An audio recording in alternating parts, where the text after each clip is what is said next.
Alright guys, I just wanted to walk through my answer key for our test that we had last week. Kind of like what I would normally do in class when I would put this up underneath the document camera and then kind of talk through all the problems. I wanted to give that opportunity here.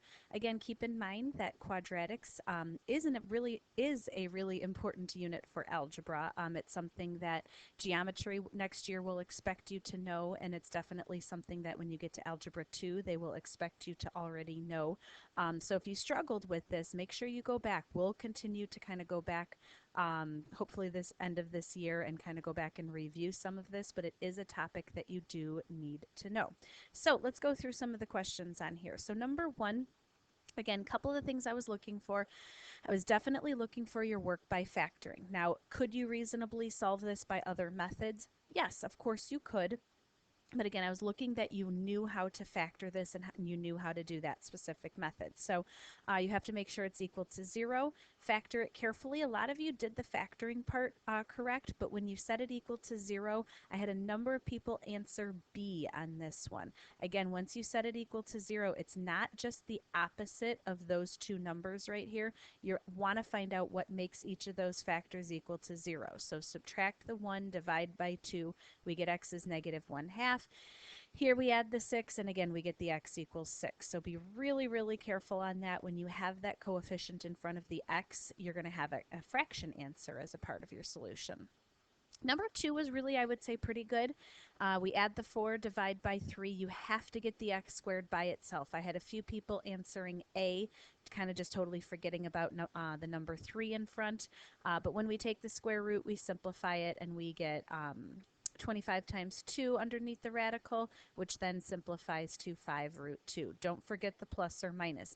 I had a number of people forget that in their work. Obviously, a lot of your answers ended up having plus or minus because that was all that was optioned for you in the multiple choice, but I did have a number of people forget about the positive and negative, so be careful.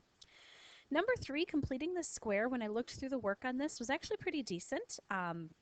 We moved the 3 over to the other side. The biggest mistake I saw people making was they added 16 over on the left-hand side, but totally forgot about the 16 on the right-hand side. So we have to make sure we add that.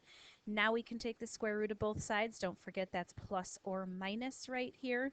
And then subtract the 4. And again, we can't actually combine them together. That's where we get negative 4 plus or minus square root of 13.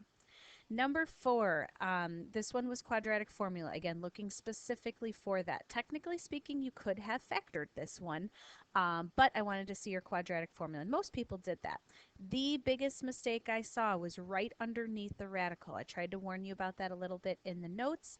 Right here, when it's a minus 4, and then you have another negative number over here. The negative and the negative make that a positive. If that 15 wasn't negative, it would just be 16 minus 240. You would get a negative number underneath, which would be a no solution. But because it's a negative and a negative, that makes it a positive. 256 is actually a perfect square. Square root of 256 is 16, and then we can go through and simplify to get both of our solutions. All right, then it started in solving by the method of your choice. I would say the easiest method for number 5 would be to solve by factoring.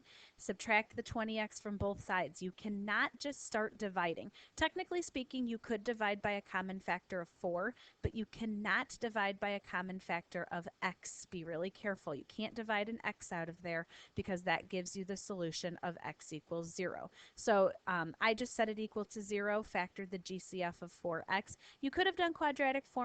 A would be 12, B would be negative 20, and C would be 0 because there's no C value right there, so that would be 0. Probably easiest is factoring. Number 6. Now, easiest method on this one I would say would be square rooting. I did have a few people multiply this out, but be careful if you multiply this out. It wouldn't just be x squared plus 16. It would be x squared minus 8x plus 16. Then you'd have to distribute the 5, add the 3, set it equal to 0, and you could factor it and so forth from it. Easiest way to do it, though, hands down, would be to leave that and use square root method on that one. Now, number 7.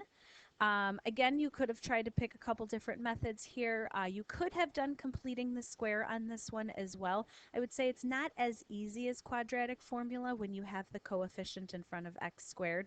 This one does not factor, and you could not use square rooting, so completing the square in quadratic formula would be your only possible problem here. Quadratic formula would be the easiest on this. Now, I had a number of people get to this part right here, and I'm not sure if everybody understood how to get to that answer of A right here.